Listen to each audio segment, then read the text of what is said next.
إلهي بزنته لنكا مران منجدون انداوك أسجلين ليازو جمل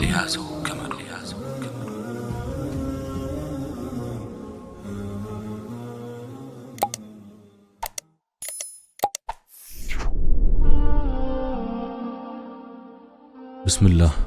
اللهم لك الحمد كما ينبغي لجلال وجهك وعظيم سلطانك، والصلاة والسلام على حبيبنا رسول الله وعلى آله وصحبه ومواله. السلام عليكم ورحمة الله وبركاته. جناب هاي سكولنا كامباس تماري يالش يتدار تياكي سيكربلش قوي تمهرتون لجرس ايالش ستملش نبر ولاجوجم لجاتشون ستتأيقو ገንዘብ ወይም ቤትና መኪና የሌለው መናጢ ድሃ ነው ከሚለው ባሻገር እነዚህን ያሟላ ቢመጣ እንኳን ቆይ ተምራ ትጨርስ እያላችሁ ስንትና ስንት ሰዎችን ስትመልሱ ነበር። ዲግሪዋን ስትጨርስ 23 እና 24 ዓመት አካባቢ ይሆናታል። ስራ ፍለጋ ይባልና በትንሹ 1 ዓመት ጫማዋ እስኪገረጣ ልትሯሯጥ ትችላለች። ስራው ከተገኘ በኋላ 1-3 ዓመታት ያልፋል። እነዚያ ለትዳር የሚጠይቁ ሰዎች ቁጥር ባልተጠበቀ ሁኔታ እየቀነሱ ይመጣሉ። እንዲህ ይልና 30ዎቹ መግባት ይጀምራሉ። ያኔ ጭራሽ ጥያቄም ይጠፋል። ከማንም በላይ መከረኛዋ እናት በሯን ዘግታ ማልቀስ ትጀምራለች። ልጅም ወላጅም ያኔ ከንቅልፋቸው መንቃት ይጀምራሉ። ግን ምን ዋጋ አለው? ብዙውን ነገር አሳልፈውታል። ያኔ ለሁለተኛም ሆነ ለሶስተኛ ብቻ በተገኘ ወደሚል ስሜት ይመጣል። አለፍ ሲልም የማይመጥን ወንድም ቢሆን ችግር የለም ወደሚል ተናዙል ይወርዳሉ። እነዚያ ከአንድ ገጽ በላይ የሚሆኑ የሚደረደሩ መስፈርቶች ወደ አንድ ሐረግ ይወርዳሉ። 40 ሲገባ አንድ ቃል ብቻ መሆናቸው አልቀረም። ምን የመሰለ መልክና ቁንጅና፣ ምን የመሰለ ዲንና ጥንካሬ፣ ምን የመሰለ ውብ ቤተሰብና ዘር ያለ፣ ምን የመሰለችዋን ልጅ ጊዜዋን አሳለፉባት። አይበለውና ተስፋ መቁረጥ ከተደረሰ አላህ ይጠብቀንና በቀላሉ ወደ ሐራም ግንኙነት ከካፊርም ጋር ቢሆን መጃጃል ይመጣል። መፍትሄ ገና ሃይስኩል እያለሽም ይሁን ግቢ ላይ እያለሽ ሸሪዓው ባዘዘው መልኩ የሚሆንሽ የትዳር አጋር ከተገኘ በጊዜ ተሰተሪ። በዚህ ወቅት አማርጠሽ የማግባት ሰፊ እድል አለሽ። ማግባት ትምህርትን አያስቋርጥም። ካገባሽ በኋላ ያስተምርሽ። ወላጆችም በኋላ ከመጨነቅ በዚህ ወቅት ብዙም ሳታካብዱ በሐላሉ ሰትሯቸው ወኋላ ለናንተም ስቃይና ጭንቀት ነው። በመጨረሻም ምንም ይሁን ምን ያለነው በጠፊዋ ዓለም በዱንያ ላይ ነውና ለሁሉም ነገር በሐላሉ ሰበብ ማድረስ፣ አላህን መፍራትና እርሱን መለመን፣ ጉዳይን ወደ እርሱ ማስጠጋትና በርን ዘግቶ ከእርሱ ጋር ማንሾካሾክ መረሳት የለበትም። ያኔ አይሆንም ብለን ያልነው ሁሉ አድርጎት እናገኘዋለን። ሆኖም ግን መዳረሻችን አኺራ ነውና ለሁሉም ነገር ሰብር ማድረግ፣ ለሙእሚን ከዱንያ ይልቅ አኺራ የተሻለ መኖሪያው መሆኑን ማሰብ፣ ዱንያ ሁሉ ነገሯ ፈተና የሆነች መሆኗን ማወቅ ያስፈልጋል። ብሩህ አእምሮ ያለው ማንኛውም ሰው አንድ መንገድ ወደ የት እንደሚወስድ ሳያውቅ በዚያ መንገድ መግባት የለበትም። መጨረሻውን ሳያስቡ አንድ ነገር ውስጥ መግባት ተጀምሮ እስኪያልቅ ሰዎችን ሲያጠፉ የኖረ ጉዳይ ነው። አላህ ሱብሓነሁ ወተዓላ የዝሙትን መንገድ አስከፊ መንገድ አድርጎታል። አዑዙ ቢላሂ ሚነ ሸይጣኒ ረጂም። ወላ ተቅረቡ ዚና ኢነሁ ካነ ፋሒሸተን ወሳአ ሰቢላ።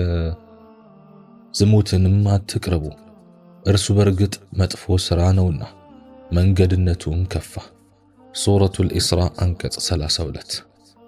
የዝሙት መንገድ ከመንገዶች ሁሉ አስከፊ ነው። ዝሙትን የሚከታተሉ ሁሉ መጨረሻቸው ገሃነም ነው። ቀብራቸውም በጋለ እሳት ተሞልቶ ይጠብቃቸዋል።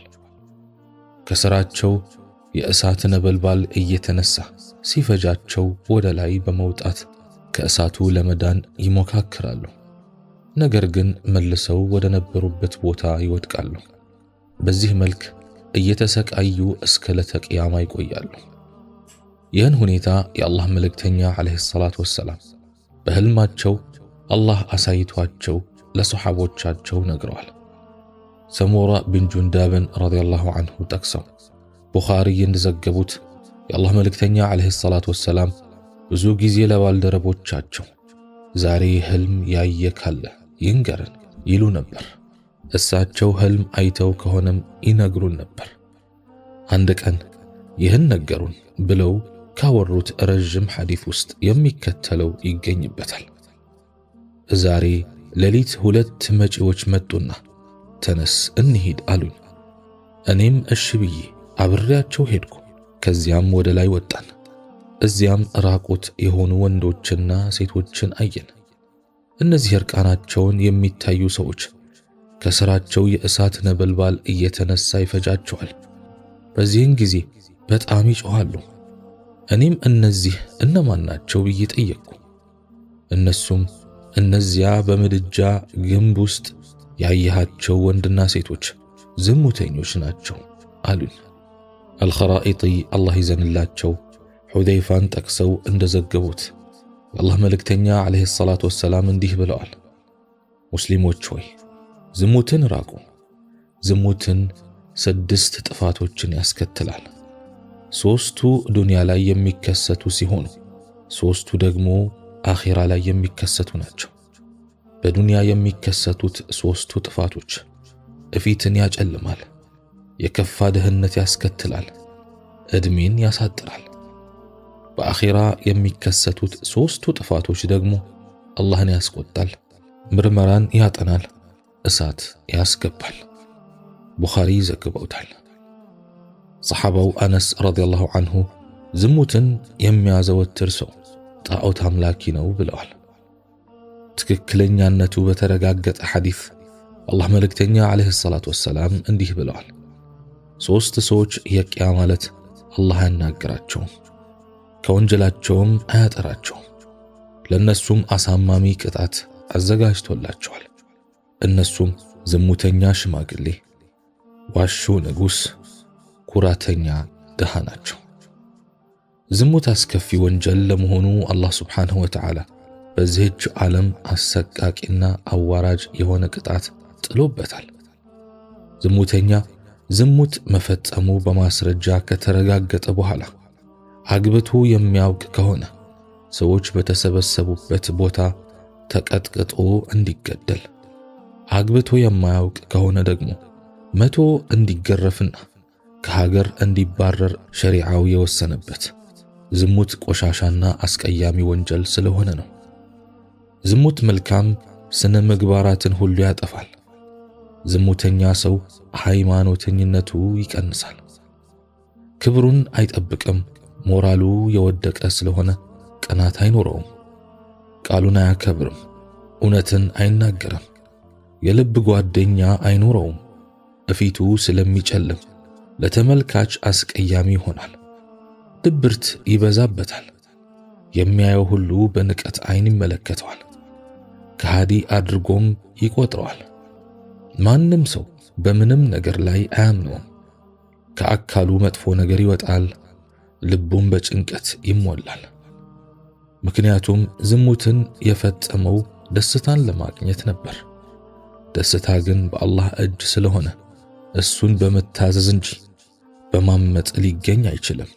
ስለዚህ ዝሙተኛ ሰው ከፈለገው በተቃራኒ አላህ ሱብሓነሁ ወተዓላ ጭንቀትን ይለቅበታል።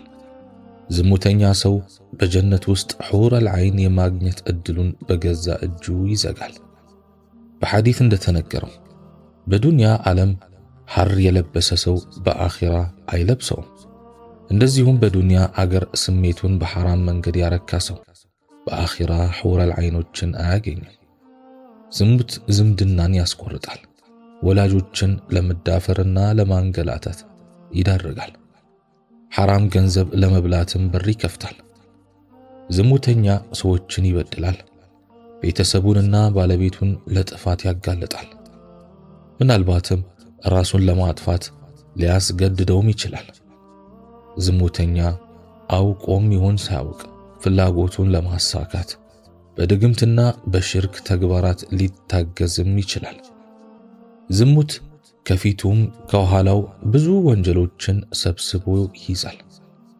የዱንያም የአኺራም ሸር ሁሉ በዝሙት ውስጥ ተሰባስቧል። ዝሙት የዱንያም የአኺራንም ኸይር ሁሉ ደግሞ ይከለክላል። አንድ ሰው በዝሙት ከተሳበ ምክር ቢለገሰውም ልቡ ሊፈታ አይችልም። ሐኪምም ሊያድነው አይችልም። የዝሙትን ምርኮኛ ማስለቀቅ አይቻልም። ዝሙት የገደለውንም ካሳ መክፈል አይቻልም። ሰዎች ዘንድ ያሉ ጸጋዎች ለማጥፋት ዝሙት ከአላህ ተወክሏል።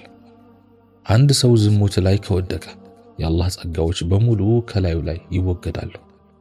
አላህ ስብሓንሁ ወተዓላ እንዲህ ይላል፣ አዑዙ ቢላሂ ሚነ ሸይጣኒ ረጂም ذلك بأن الله لم يك مغيرا نعمة أنعمها على قوم حتى يغيروا ما بأنفسهم وأن الله سميع عليم ይህ ቅጣት አላህ በህዝቦች ላይ የለገሰውን ጸጋ በነፍሶቻቸው ያለውን ነገር እስከሚለውጡ ድረስ የማይለውጥ በመሆኑ ምክንያት ነው። አላህም ሰሚ አዋቂ ነው። ሱረቱል አንፋል አንቀጽ 53። አላህ ስብሓንሁ ወተዓላ ከዝሙት ይጠብቀን። አላህ ስብሓንሁ ወተዓላ በብልት፣ በዐይን፣ በእጅ፣ በምላስ፣ በጆሮ ከሚፈጸም ዝሙት አላህ ስብሓንሁ ወተዓላ ይጠብቀን።